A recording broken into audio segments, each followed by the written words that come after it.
Hello and welcome back to another video of the Data Expert YouTube channel. My name is Connor and today I'm going to show you a Power Query trick that will save you a lot of time. I mean, a lot of time. This is something that I personally love and I've used it a lot over my professional career. Essentially, what we're going to do is we are going to load in 1,000 Excel files into one table within Power Query, and then we are going to export that table out as a pivot table. So 1,000 files into one table, export it out as a pivot table. So if you're tired of copying and pasting dozens, if not hundreds of CSV files into Excel on a daily or a weekly or a monthly basis, watch me do this. No VBA, no macros, just Power Query, and it is very, very simple. I promise you that. So the first thing that we are going to do is have a look quickly at the folder path. As you can see, we've got lots and lots and lots of data here. In fact, we've got, if we scroll the whole way down to the bottom, we have got 1,000 different files. Each file represents a separate store. And if we click into a random one here, let's go 975, we will have a look what the data looks like. So yeah, it's pretty standard. We've got sales date, product name, quantity, price, customer, and then we've got a load of columns here that we don't actually need. So if I X out of this and go back into our main file here, what I will do is I'll go to the data part here, get data from file, from folder, and that will bring me up the ability to put in the folder path, which I will do, and then I will connect to that, and you'll see a preview here, and every line within this preview is basically an Excel file. Each row represents an Excel file.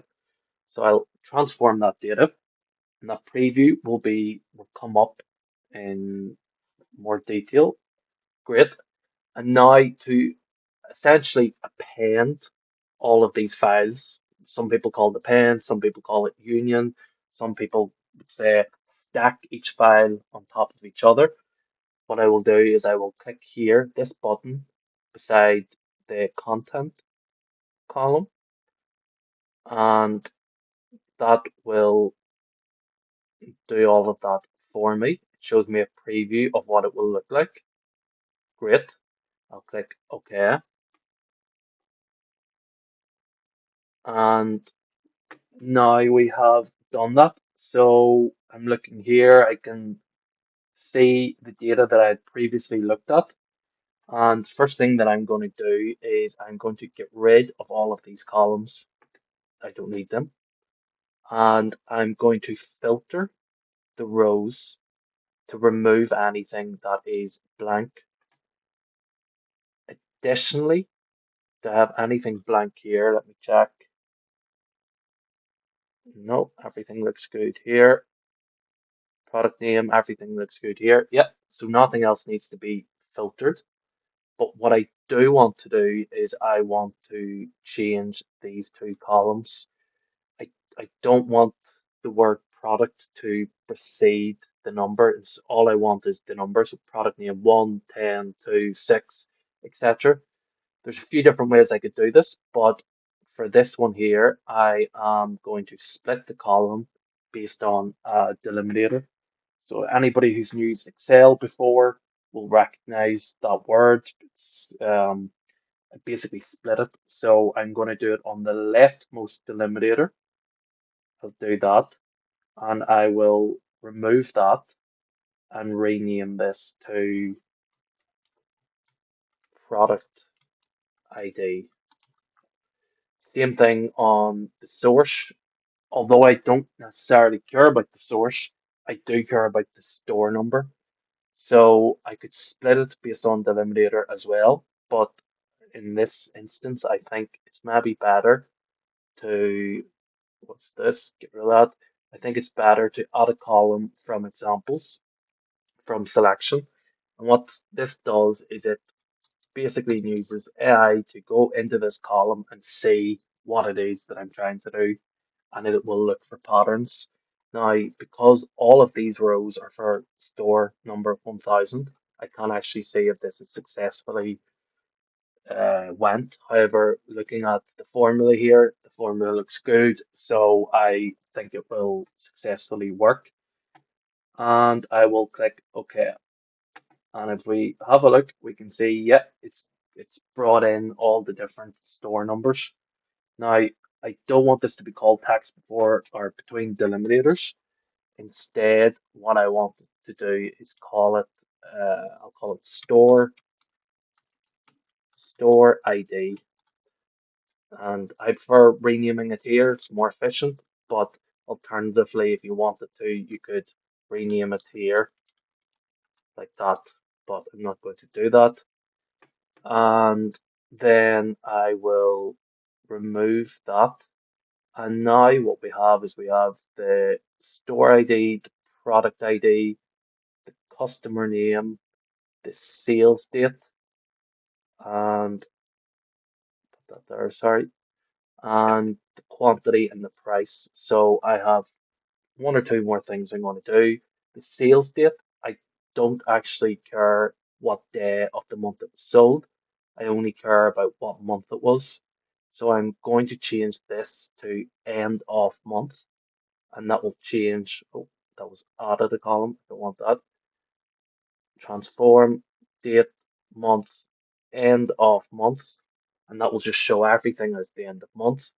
And then I'm going to add on a column that is called revenue, and that will be quantity times by price. And we have got the revenue there. And then the final thing that I'll do is I will group these. So I'm going to group by, I'm going to add the quantity, and I will add the revenue. And for anybody who doesn't know what grouping is, it's essentially taking the data and reducing it down in size so that if we take the first row here as an example, Wesley, let's say that Wesley, with a store ID of 1000 and a product ID of 1, and in the month of January had multiple rows, then that would be compressed down into one row. So it's very useful for, well, a lot of things, but in this case, we're trying to reduce the size of the table. Okay, so I've got that, and I will group that now. And it might take a second because there is a lot of data that we're working with.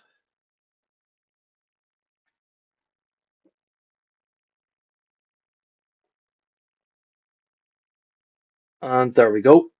It is grouped. So now what I'm going to do is I'm going to close and load it too, and I'm going to select pivot table. You can load it as a table, pivot table, whatever you want, but in this case, I prefer a pivot table, so that's what we will do.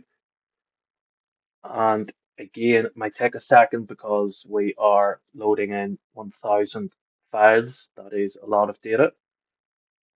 But once we do see it, it will basically be a pivot table that we can slice and dice the data as we want, and we can use it to answer any questions that the people that we're working with want us to answer. So customer name, and I'm going to do the revenue, and I'm going to do the sales date here. Okay, that looks good. So that is how we load in 1000 files into one table in Power Query and export it out as a pivot table. One other thing to note is that I've only loaded in for the month of January, but let's say that we have a file from February that we want to now bring in. I can paste it into that same folder and I can go here, I can right click and click refresh.